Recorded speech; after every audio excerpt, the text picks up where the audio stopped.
Vamos a pasar a lo que es ya la discusión entre nosotros, donde se puede participar todo el mundo que quiera.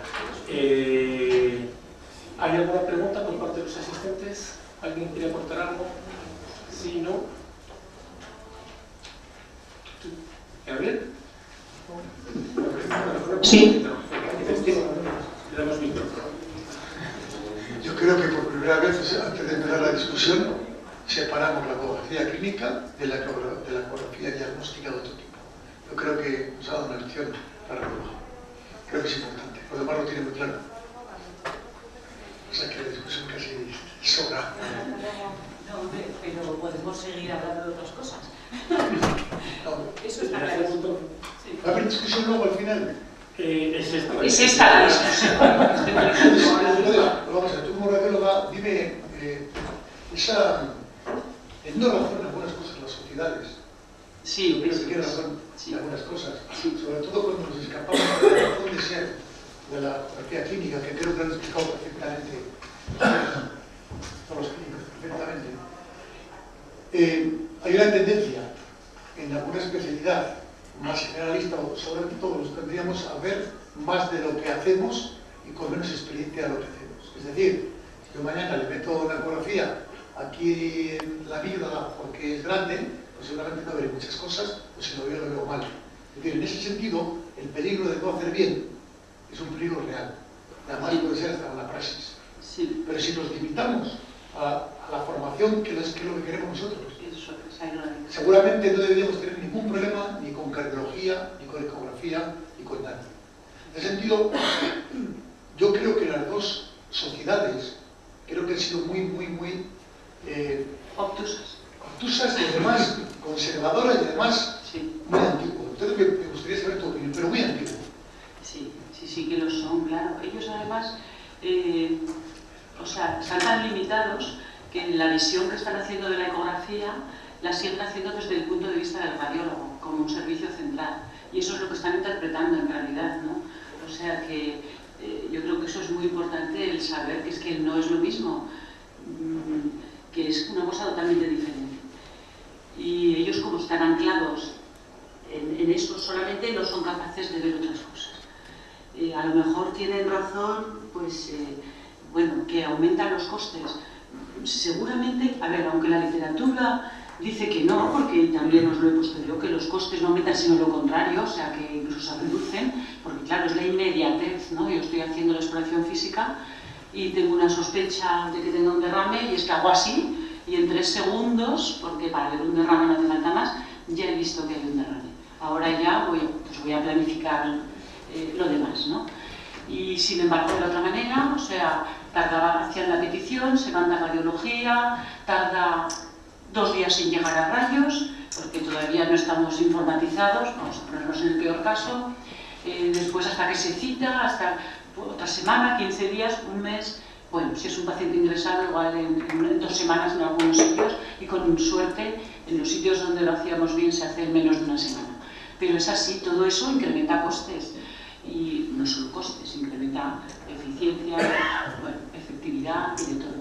Realmente, yo no entiendo tampoco por qué no le dan más vueltas, porque además yo cuando cogí ya para leerme bien, que ha sido ahora, el documento este de la SERAN, que sí que sabía que existía, y la carta, porque los radiólogos además me lo comentaron también, que la mandaban al consejero, era una carta que se mandó en la Sociedad Aragonesa, y al leerla pues dije, y eso fue ya este verano, dije, es que no hay argumentos, no tienen ningún argumento, porque podían decir otros, ¿no? Porque igual alguno, sí que es cierto que tenemos mucha experiencia en hacer muchas cosas, pues haber tomado varias,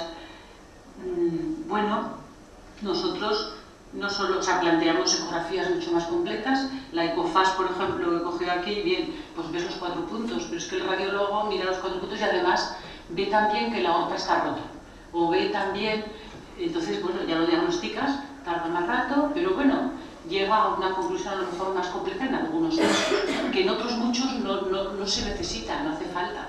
En otros, posiblemente con saber que tiene derrame pleural y a partir de ahí yo ya empiezo a explorar, pues es suficiente.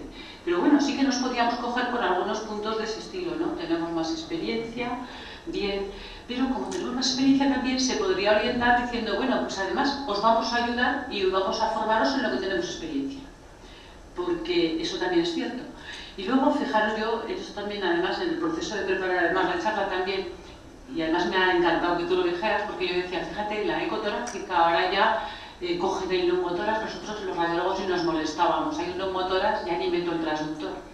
Sin embargo, los clínicos pues aportan otro punto de vista y dicen, oye, voy a meter el transductor, como no saben que, a lo mejor es porque no saben que el aire te rebota en ultrasonidos, pero entonces han analizado ese rebote del aire, a ver qué pasa, a ver cómo es, y entonces ya son capaces de ver que hay un neumotórax y de saber qué está, porque se han dado cuenta que la distorsión que salía, el artefacto que salía, que los radiólogos lo interpretábamos como un artefacto, que resulta que es, realmente te está indicando que es aire lo que hay en esa pleura. O sea, que esto encima es enriquecedor que lo hagamos todos.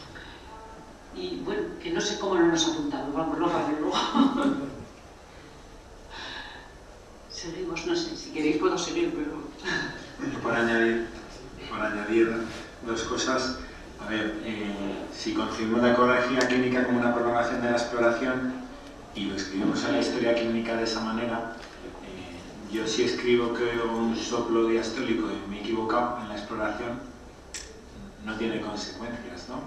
Y esto es, como ha dicho Gabriel muy bien, si tú te circunscribes a lo que está demostrado, que puedes mirar y que es efectivo y eficiente que tú mires y seguro, y tienes la formación, no tiene que haber ningún problema, aunque te equivoques.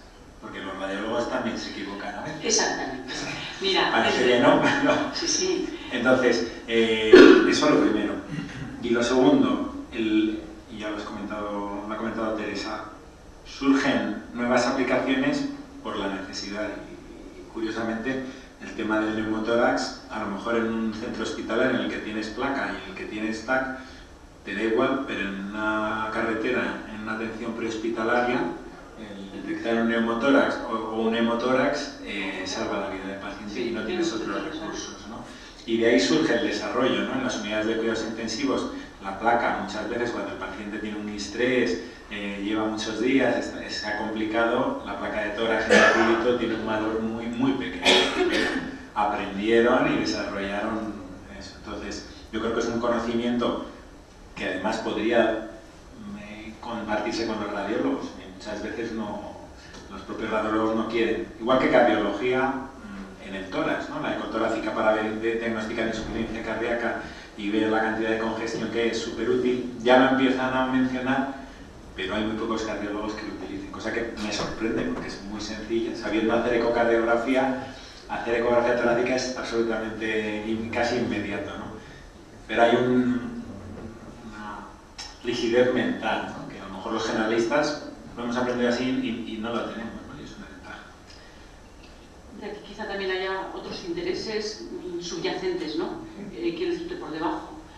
Y que podrían ser, yo que sé, pues privadas, que dices, me van a atropellar, van a ocupar mi puesto en las privadas, me van a quitar pacientes, o no, porque yo he oído a radiólogos eminentes, además, o sea, de reconocido prestigio, de Barcelona, de San Pablo, y bueno, decirme eso, es que nos van a quitar en las privadas, nos van a quitar pacientes, y bueno, pues no sé si eso será general para todos, o simplemente porque también en los sistemas de salud pública se dice lo mismo, nos van a quitar pacientes, ¿no? También. Una pregunta, a ver, casos prácticos de que el radiólogo haya diagnosticado bien, habiendo diagnosticado mal el ecografista clínico, por ejemplo, casos prácticos que hayan sido de riesgo vital o de riesgo importante, por ejemplo, así. Podría decir casos prácticos que hubiera habido un error diagnóstico en el clínico versus el radiólogo que hubiera diagnosticado bien, por ejemplo. Yo no he visto trabajo. Porque han dicho en la sociedad de radiología, eso dicen que hay errores médicos importantes en ese diagnóstico clínico, del ecografista clínico, a diferencia del radiólogo que diagnostica siempre bien, ciertamente, ¿no? Casos prácticos así que hubieras visto que se hayan descrito como ejemplo de que eso ha ocurrido. A ver, de que nos haya ocurrido en la práctica diaria, sí. O sea, bueno, de hecho es que muchas veces te remiten, pues porque o llegan y al final como radiólogo te llegan estudios, pero es lo que estamos diciendo, es que a los radiólogos también nos pasa, que bueno, se nos pasan, falta de percepción de imágenes, ¿no? O de de patologías. También nos ocurre, y además es que si os digo alguna cifra, por ejemplo, para la placa de tórax normal se describía alrededor del 30% de lesiones que pasaban desapercibidas para el radiólogo, se describen clásicamente, o sea que es que hace ya muchos años. Y actualmente, recientemente también leí y llegaban hablaban de hasta el 50% en general en todas las exploraciones radiológicas. O sea que sí que es verdad que tenemos, todos tenemos una alta proporción de estudios de lesiones que nos pasan desapercibidas. Bueno, me imagino, claro, aquí de lo que se trata es que nadie ha fijado unos límites.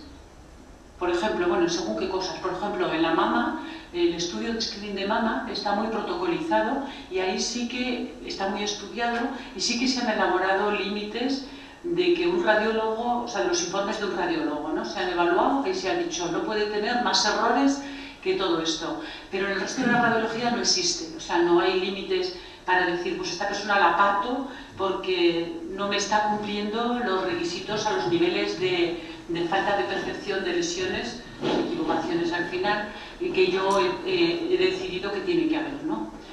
La ACR a veces plantea, bueno, pues un 2%, más o menos así, pero bueno, realmente en la clínica no se aplica. Así como en el screening sí que se aplica, y los radiólogos en eso somos muy escrupulosos, en los programas de screening se aparta un radiólogo que no te da los niveles que están ya establecidos. En el resto de la radiología eso no existe. Y bueno, y lo que os digo, seguro que hay variabilidad. Si pudiéramos pues mirarlo dentro de los mismos radiólogos e incluso compararnos, pues veríamos variabilidad, claro que sí. Pero yo creo que en medicina eso nos pasa en todo, ¿no? O que precisamente yo muchas veces pienso, en la medicina hacemos muchas cosas redundantes, repetimos exploraciones, hacemos, además de que confirmar el tumor, le pido, yo qué sé, marcadores tumorales, además, no sé, bueno, igual es una barbaridad lo que estoy diciendo, pero hacemos muchas cosas redundantes, pero que yo creo que al final, como tratamos con pacientes, con la salud de ellos, es importante esa redundancia, ¿no? Pero claro, la redundancia habrá que hacerla, tenemos que hacerla hasta cierto límite, porque no podemos ir hasta el infinito, porque entonces aumentamos el gasto y ya no nos la podemos pagar. Yo creo que hay que establecer equilibrios y desde luego investigar cuál es realmente tu nivel de certeza en tus diagnósticos sería algo que tendríamos que hacer, pero bueno, aquí la verdad es que medimos pocas cosas. Por ejemplo, yo sí que veo que los cirujanos, las cirugías de cirugía, en el norte, los holandeses o los noruegos, no sé quiénes son, ellos sí que tienen todo esto muy protocolizado. Todas las cirugías, por ejemplo, en determinados procedimientos, pues cogen el aneo de recto y exploran a ver qué resultados tienen según la operación que hayan hecho, ¿no? Entonces dicen, este ha tenido más recidivas, ha sido que no lo ha operado bien. ¿Cómo lo ha operado, no? Entonces miran cómo lo ha operado, bueno, tienen establecidos programas nacionales de formación a sus cirujanos y entonces los tienen muy controlados lo que están haciendo. Eso lo podríamos hacer con todas y cada una de las especialidades y cada uno de los procesos. Aquí yo creo que todavía no lo estamos haciendo, pero yo creo que eso es algo que lo tenemos. Yo, como además ahora estoy en servicios centrales, digo, deberíamos de focalizarnos un poco en eso, en dar formación y además empezar a saber qué es lo que estamos haciendo para publicarlo. Bueno, más cuestiones. Sí, tenía una. Sí. Hay muchísima, de hecho casi la base de la literatura en ecografía clínica es analizar cuál es la capacidad diagnóstica. Los artículos casi todos son con un entrenamiento X a personas sin experiencia para detectar colecistitis, trombosis venosa profunda, aneurisma de aorta, cuál es tu sensibilidad y especificidad frente al molde estándar, que es el radiólogo o el escáner. Y todos los ítems que yo he contado en el hombre de Vitruvio tienen capacidades diagnósticas altísimas con curvas de aprendizaje cortas, ¿vale? Esa es una de las bases de la ecografía clínica, que no sea complejo, que lo pueda aprender cualquiera y que sea fiable con una curva corta. Y si te sales de ahí, pues ya entras en terrenos de radiólogo, de cardiólogo. Es decir, si tú tienes una consulta de riesgo vascular y te gusta medir la masa ventricular y te entrenas en eso, pues fenomenal, lo utilizas, ¿no? Pero para el concepto general de ecografía clínica para cualquier internista, hay que ceñirse a los ítems y a las preguntas que están validadas. ¿De acuerdo? Entonces, yo creo que eso sí está medido y es fiable. Si hay equivocación, pues sería como la del radiólogo. Vuelvo a decir, hay que ceñirse a eso. Si tú en una historia clínica pones que has medido la masa ventricular y eso no está dentro, pues te la estás jugando.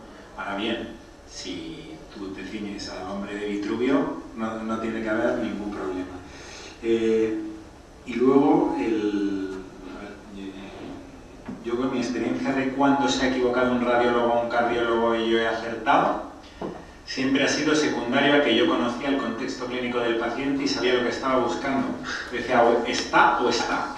¿Vale? Y nos ha pasado, es verdad que no es frecuente, pero os cuento dos casos. Uno es un paciente que cuando lo valoras clínicamente dices, es un paciente con un cuadro de pérdida de peso, dolor óseo, y viene con un poquito de insuficiencia cardíaca y empieza uno a pensar en endocarditis, pone el transductor y ve una cosa así.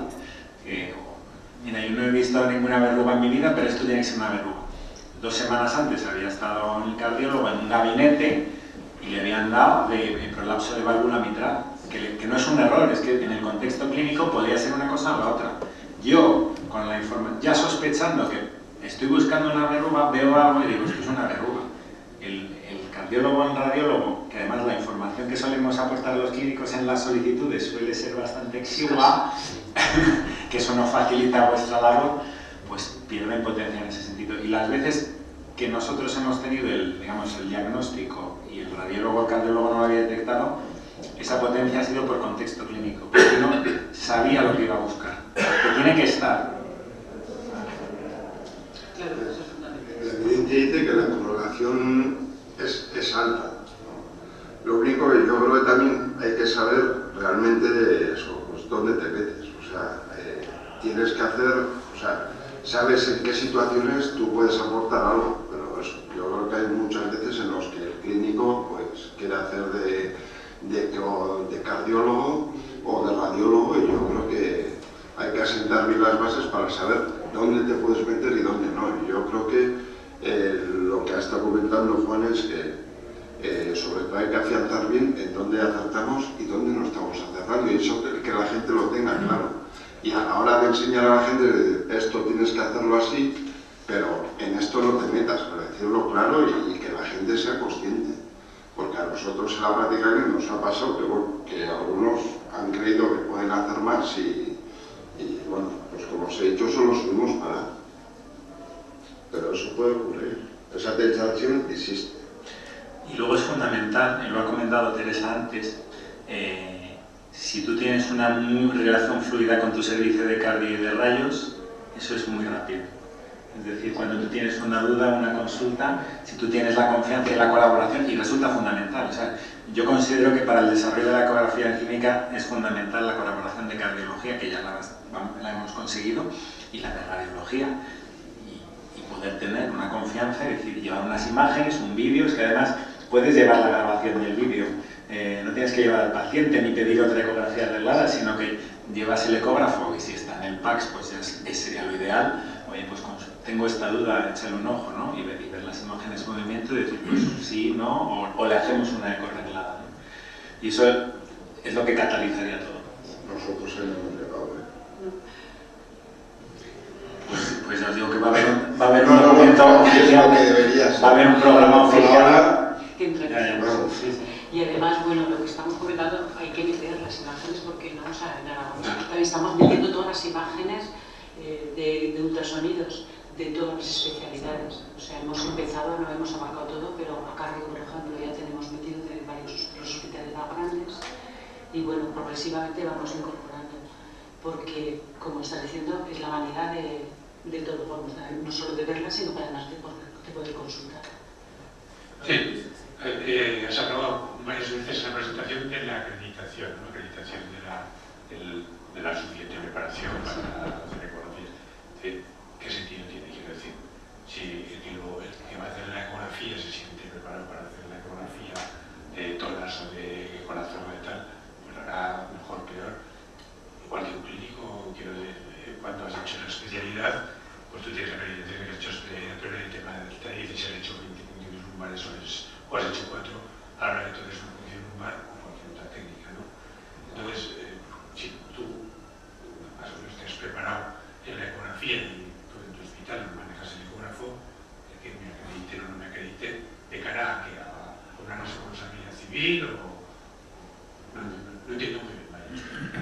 A ver, yo creo que lo estábamos comentando, yo creo que la acreditación te asegura dos cosas. Uno, y como además los objetivos tienen que ser muy concretos, que todo el mundo sepa cuáles son esos objetivos y sepa hacer esos objetivos, esa es la acreditación. Porque es verdad, a ver, nosotros cuando empezamos con el grupo no éramos los primeros ni mucho menos. En España había muchísima gente, esto en el 2009, muchísimos internistas que utilizaban la ecografía, pero en diferentes cosas y de una aproximación muy diferente.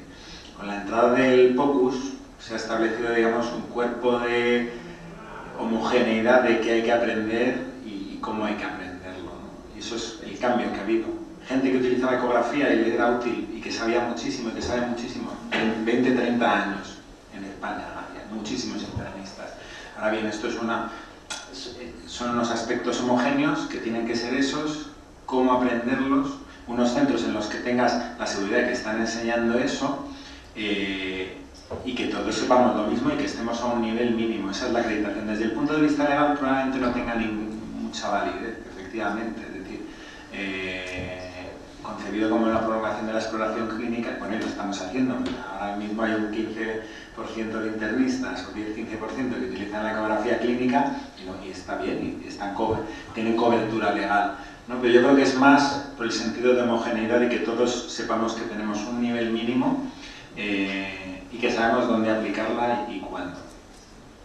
Y os avanzo, y como ya he dicho en la charla, la acreditación con cardiología está en camino, ya terminando los materiales y cómo implantarla, y eso el año que viene yo creo que podremos empezar, y probablemente se plantee una acreditación propia de medicina interna, de ecografía clínica general, que no te la puede impartir nadie más, porque yo no le puedo pedir al radiólogo, como he dicho antes, que me enseñe ecocardiografía o que me enseñe a medir la cava y con la variabilidad integrada en la ecocardiografía.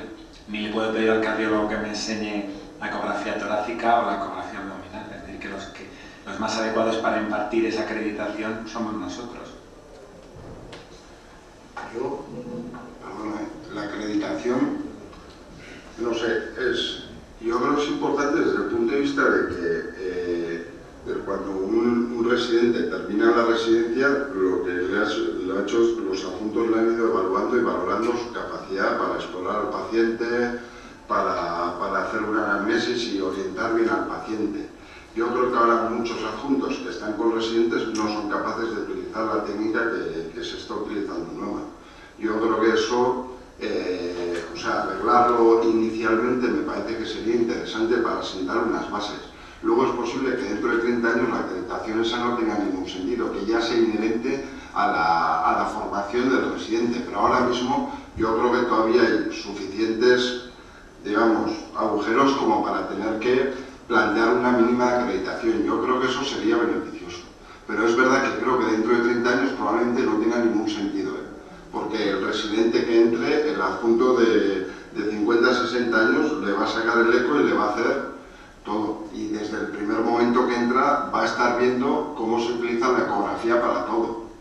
Yo creo que eso, espero que dentro de 30 años no sea necesario, que ya sea inherente digamos, a la formación MIR, que nosotros cuando un R5 de interna sale, se supone que sabe explorar, que sabe hacer una anamnesis y sabe orientar bien al paciente. No acreditado, según título, no está acreditado. De cómo explora y cómo hacer la clínica. Sí, pero bueno. Cuando pasa las evaluaciones, ¿no? Aunque se hagan de una manera o de otra. Vamos a ver, la acreditación en realidad es un acto o no acto. Teóricamente todas estas capacidades las hemos aprendido en la facultad, y una exploración física, una explotación normal, se supone que si tenemos el acto, se supone que la facultad lo tenemos. En el programa del MIR viene también toda la lista de capacidades que debe tener un residente cuando termina, y se supone que si se le da el acto, tiene el mínimo de esas capacidades. Yo opino como vosotros, es decir, la acreditación me parece fundamental en un tiempo como este donde puede haber una gran variabilidad, es decir, sobre todo además para fijar mínimos. Es decir, esto es lo que tenemos que hacer todos. Luego que uno quiere hacer los otros, muy bien, pues se polariza. Bien. Bueno, yo soy el curso comercial de medicina. Estamos elaborando el programa nuevo ya 2 años si seremos capaces, y está metida en la ecografía clínica. La hemos metido nosotros, como parte fundamental del clínico, del MIRA. O sea que seguramente dentro de 20 años no, porque seguramente hay que explicar la carrera. Sí. Bueno, Sí, todo sí, eso, sí. yo quiero hacer ya aprovecho, como voy a hablar, soy viejo y los viejos podemos meter la pata más. En fin, has dicho antes que las sociedades dicen que es que si están radiólogos y no somos nosotros los que hacen esto, se controla la demanda. Es un error, vamos, filosófico. Eso es si hiciéramos lo mismo. Si hiciéramos lo mismo. En todo caso, bajaría la demanda. Porque si cuando exploramos no encontramos algo que justifique de una eco, no lo haríamos. Y a la vez eso tiene un problema de reclamaciones, de la urgencia, de los problemas que ha habido, porque en el hospital ha ocurrido. El marido de Maribí, el marido de la jefa de servicio y expresidente de esta sociedad, decía que había problemas en la urgencia y ponía un par de cosas que era verdad. El problema es que a veces que infradiagnostiques, que creas que sabes mucho, no encuentres y desde un paciente venga luego con una colitis aguda o está haciendo una pancreatitis o otras cosas. Es decir, esto no te quita el sentido común. Esa era una de ellas, casi siempre. Y en otra ocasión, creo que era una anónima de autoruta, que simplemente no sabía en los dos casos que pero respecto a la demanda, no aumenta de ninguna manera. Al revés. Seguramente regularás. Y luego yo creo que nuestro compañero de Donosti ha dejado claro, ha bajado 2 días de distancia media en el caso porque te da más seguridad. Pero no, o sea, eso yo creo que se adecua, no termina de bajar. O sea, yo creo que las peticiones que se hacen tienen más sentido. Claro. Son más sentido y son necesarias y el cardiólogo ahí es lo que aporta realmente. Bueno, yo así lo creo. Cuando aplicas la ecografía clínica, aprendes y descubres cuáles son las potencias y las limitaciones de la ecografía y tus peticiones son, no es que hagas menos porque tú diagnosticas y le quitas trabajo al radiólogo, sino que sabes cuándo va a ser útil y cuándo no. Hay muchos profesionales que todavía dicen dolor abdominal, ecografía abdominal, ¿no? Tú sabes, cuando haces ecografía clínica, sabes que hay cosas que no se van a ver y que no puedes pedir una ecografía para eso. Bien, posiblemente tengáis razón. Pero vamos, yo desde luego, cuando prevés, dices seguro que bajar no baja, que nos mantendremos por lo menos igual, ¿no? Pero eso es verdad que es, por ejemplo, ellos a los radiólogos a mí sí que me dicen, yo me creeré esto de la radiología clínica cuando baje en realidad la demanda de ecografías. Yo creo que no va a bajar. Sí, exactamente. ¿Por qué? Porque además lo que estamos viendo cada vez hay más indicaciones. O sea, que es que porque cada vez miramos más cosas y somos más gente, vamos a mirar todavía más y vamos a ir viendo que podemos diagnosticar muchas más cosas de las que estamos haciendo.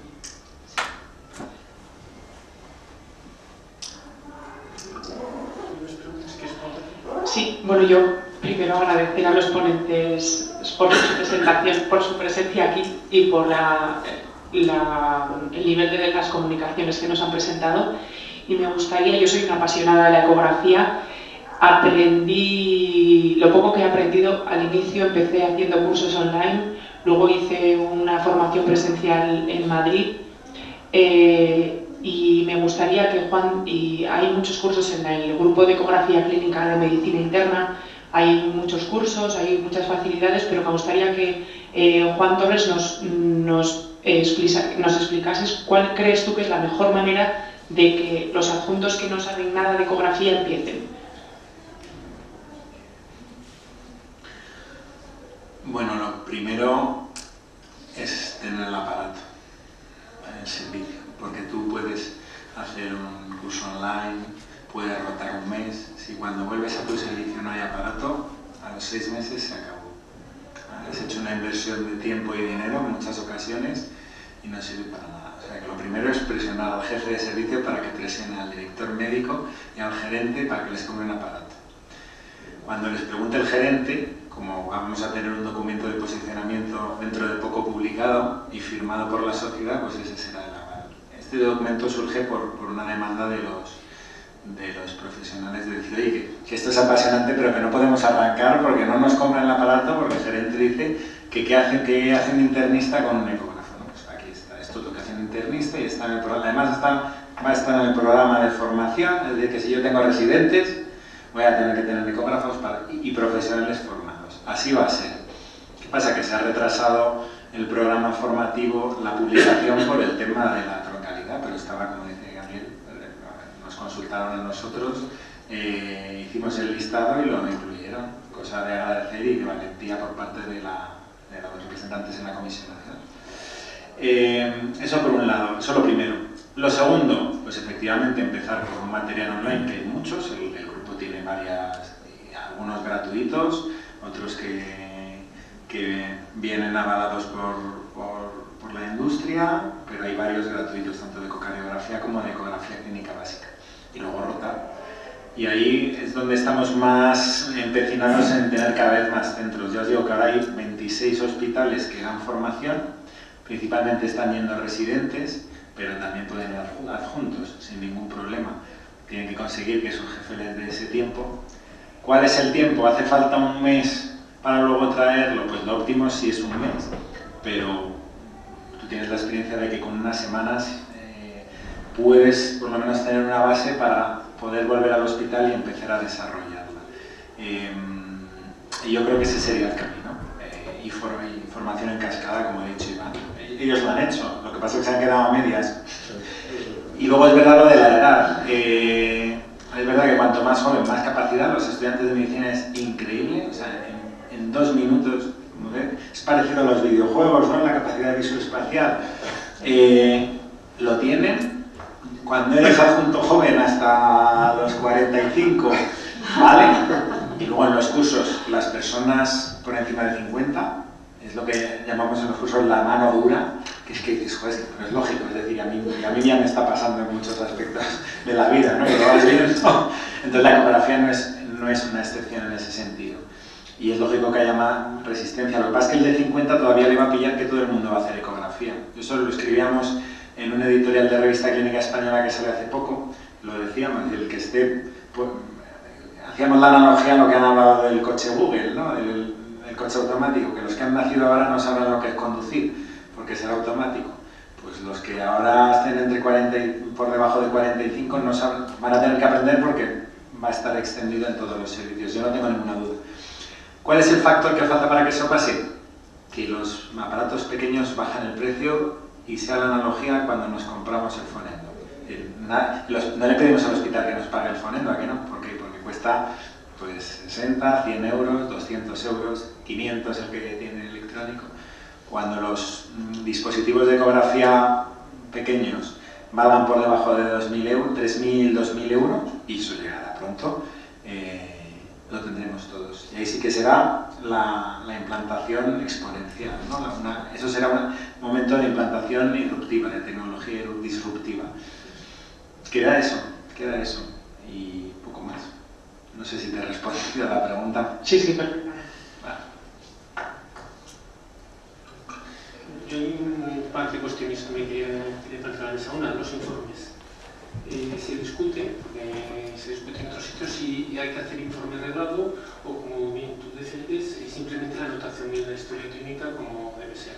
Y dos, las imágenes deberían ser guardadas siempre en el PACS, si existe. Yo pienso, bueno, ya lo he dicho antes, por supuesto, las imágenes tienen que estar en el PACS y desde luego así se está planteando en nuestra comunidad. No sé los demás lo que pensáis. Y luego el informe, hablamos después del informe. Sí. Ahí sí que quiero hablar. El informe, a ver, vamos a ver. Yo creo que todos hacemos un informe, o sea que vosotros una data clínica, llámalo como quieras, pero algo estamos diciendo, algo que a ti te dice, pero que también le va a decir a los demás. Es decir, yo creo que debería de ser público. Y yo pienso que ¿por qué no vamos a hacer un documento específico para él? ¿Por qué no? Porque va a estar mucho más accesible a cualquiera que esté revisando la historia clínica. Yo de hecho lo estamos planteando así en Aragón, que estamos con atención primaria ahora, y además una de las cosas que nos estamos encontrando es que les da miedo el decir que eso es un informe, y les da miedo porque los radiólogos les han amenazado con que como encuentren algo van a ir a por ellos, como vean alguna diferencia van a ir a por ellos. Es que es tremendo, sí. Entonces, bueno, cuando les dices que eso es natural, que es una información clínica, que no está mal que se recoja en un documento aparte, porque así se pone, a ver, se queda unido a la imagen y puedes ver las dos cosas. No solo ves la imagen, sino que también ves el informe. Que el informe no hace falta que tenga 8 folios o un folio entero como hacen algunos radiólogos, que con que tenga 3 líneas, que es la nota clínica, es suficiente. No pedimos otra cosa. Y esa es mi opinión, vamos, que se debe de hacer así. Y desde luego estoy intentando y trabajando para que primaria, que estamos iniciando ahora el establecimiento de que empiecen a hacer ecografía, que lo hagan de esta manera. Sí, nosotros no estamos guardando las imágenes y el informe hacemos, bueno, lo que vemos lo escribimos en la historia. Nos hacemos una hoja de consulta entre nosotros para saber a quién hay que hacer. Pero bueno, eso tendremos que replantearlo posiblemente. Las imágenes no se habrá que guardarlas. Y luego en la ecografía ponemos ecocardio, pero tampoco ponemos si es hecho por el servicio interno, el médico ya sabe que lo ha hecho el internista. Lo hace en el informe de alta, no se distingue, entonces tendremos que diferenciar, bueno, poner ecoscopia o algo que diferencie para que quede claro que la ecografía se ha hecho por el internista. Yo creo que, bueno, de aquí sí que sacaremos eso y eso sí que creo que lo tendremos que cambiar. Sí, yo estoy de acuerdo también en ponerlo en la historia clínica. Es verdad que hay algunos servicios en España que tienen ya una actividad muy potente y tienen interconsultas no solo desde su servicio, sino interconsultas desde otros servicios para hacer ecografía clínica, no ecografía reglada. En esos servicios se hace el informe, pero es lo que decía Teresa, da un poco igual, lo importante es que pongas lo que tienes que poner. Nosotros lo ponemos como nota en la historia clínica y ponemos ecografía realizada por medicina interna. Y con eso queda todo absolutamente claro, es decir, la diferencia de que lo ha hecho el radiólogo o el cardiólogo y ya está, y tiene los ítems que tiene que tener. Que en el fondo probablemente para explotarlo en el futuro sea mejor empezar a meterlo en un informe, sin duda. Y lo del PACS tampoco tiene ninguna duda que si se puede se debe meter. Primero porque voy a poder consultar al radiólogo o al cardiólogo mis dudas, oye, métete en tal paciente, no tienes que ir con la pantalla del ecógrafo.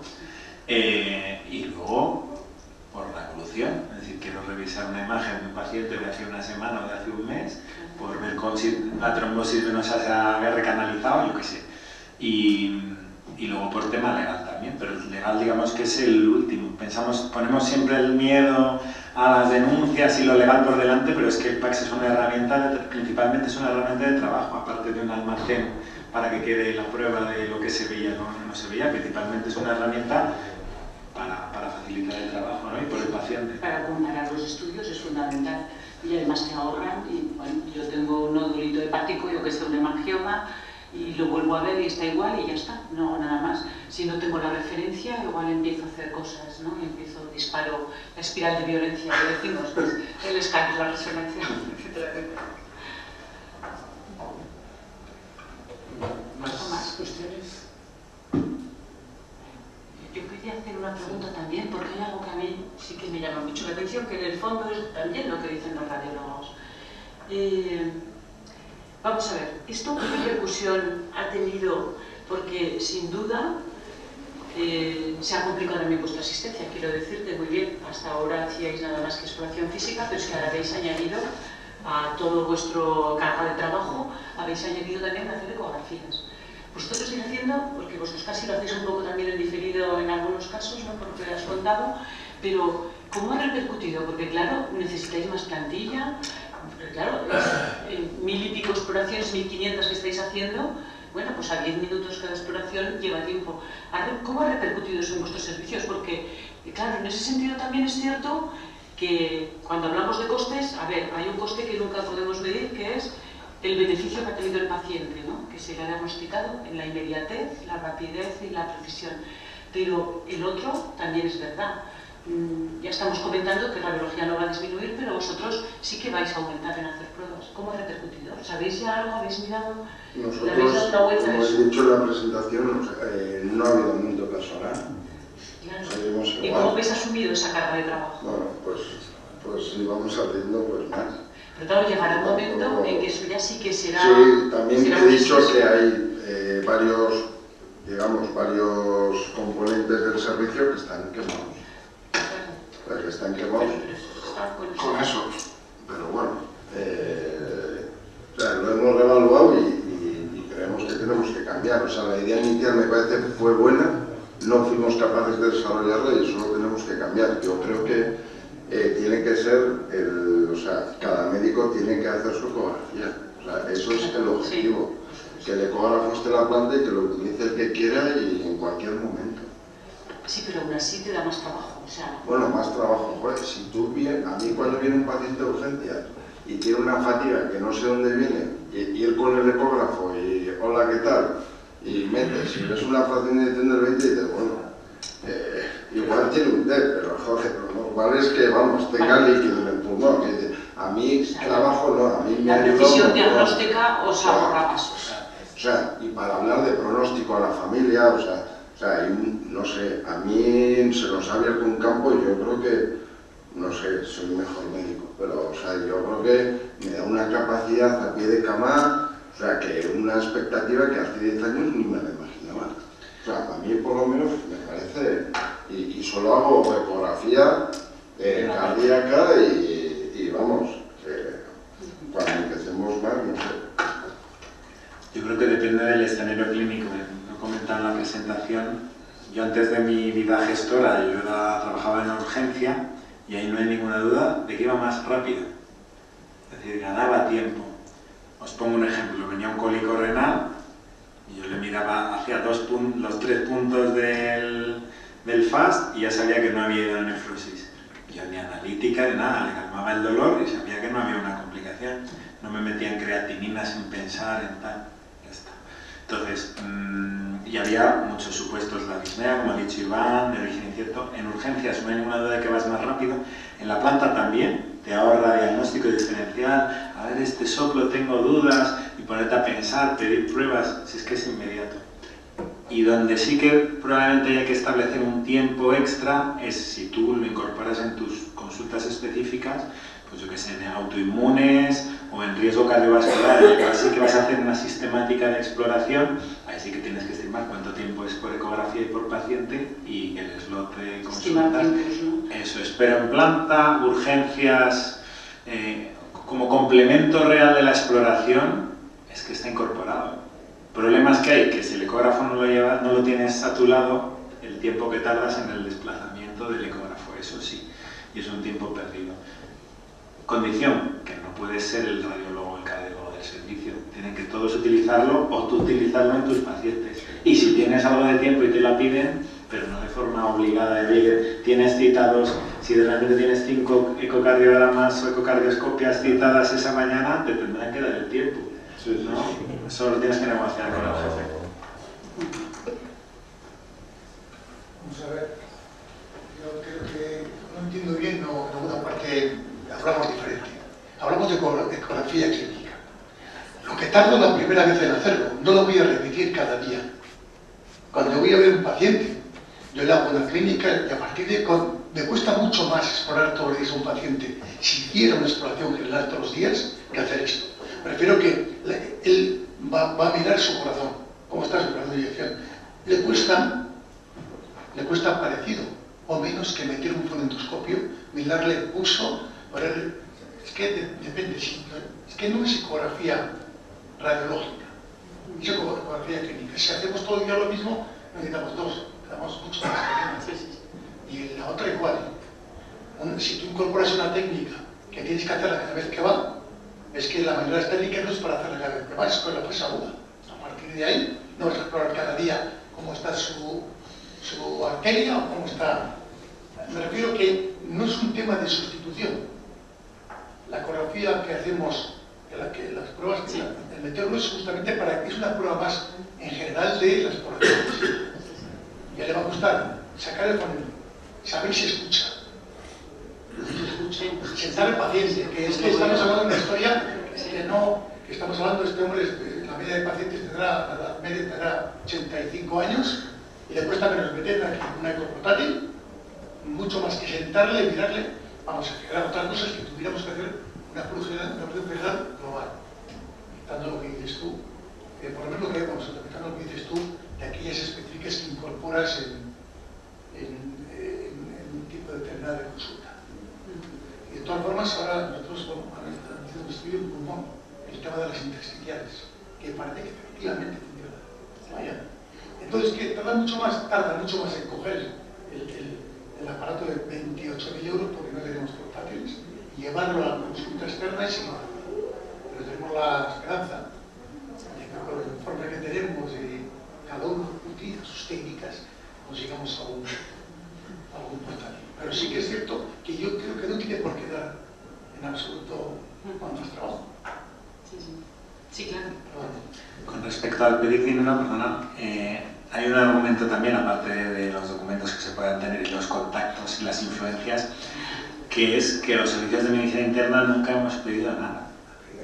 Nunca. Primera vez en la vida. Porque es verdad que dermatología, endocrino se están incorporando, pero el endocrino tiene la bomba de insulina, la dermatología su quirófanillo, su luz, y medicina interna no ha pedido nada nunca. Y es la primera vez, y estamos hablando pues eso de 20.000, 30.000 euros, que tampoco es un ecógrafo de un servicio de rayos o de cardio, que hablamos de entre 60 y 80.000 euros. Sí, a mí me gustaría, lo poco que yo, bueno, lo que yo utilizo la ecografía, a mí hay cosas que no repito. Por ejemplo, sí que al diagnóstico pues haces la fracción de eyección y haces algunas cosas que luego a lo largo del seguimiento no necesitas. Pero si haces ecografía clínica para ver la evolución de un paciente con insuficiencia cardíaca, a mí medir la presión venosa central varias veces, o medir en la ecografía pulmonar cuántas líneas B tienen, o eso sí que me sirve para el seguimiento. Igual tenemos que aprender de los médicos una vez que está puesto. Es que hacer el jugar tenemos que ver la aplicación, ¿no? Que la parte clínica está mejor, que no tiene todo bien, tenía, o sea que igual no es todos los días. A veces sí, la fase aguda, pero la aguda igual no. Una última cuestión de alguien.